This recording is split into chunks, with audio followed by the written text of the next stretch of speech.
And you probably first learned about the Pearl Harbor attacks way back when you were in elementary school. So in honor of the men and women who lost their lives almost 80 years ago today, we wanted to go beyond the headline this morning with the history books and what they taught us and learn a little something you might not have known about December 7th, 1941.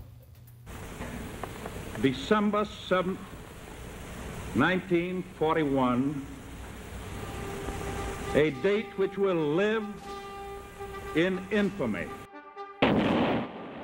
The attack on Pearl Harbor marked a turning point in U.S. and world history. But there's more to the story than what made it into the history books. Get this. The majority of American casualties happened on the battleship the USS Arizona, where the memorial stands today. But what you might not know is among the crewmen who died, 21 were members of the ship's Navy band unit. It was the first and only time an entire military band was killed in action.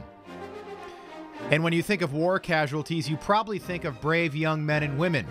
But it turns out there are a baby girl's remains among the sailors who lost their lives that day.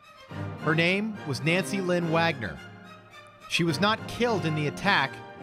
She died at birth.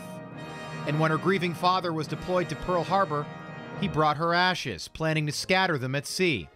He survived, but Nancy's ashes remain in a locker on a sunken ship. In 2003, her long overdue funeral was held at the USS Utah Memorial. And then there's this. Did you know the cleanup from the attack on Pearl Harbor is still not over? Just a day before it sank, the USS Arizona guzzled 1.5 million gallons of fuel for a trip it would never make. And it's been leaking ever since. Fast forward to present day, decades after it was sunk, the ship still spills up to 9 quarts of oil into the harbor each and every day. Almost 80 years later, we want to talk about this guy for just 1 second. This is Ray Chavez. He is the oldest Pearl Harbor survivor, and he died about 2 weeks ago. He was 106 years old. Now, Chavez enlisted way back in 1938. He was 26 years old at that time. He was assigned to a minesweeper ship, the USS Condor, stationed at Pearl Harbor.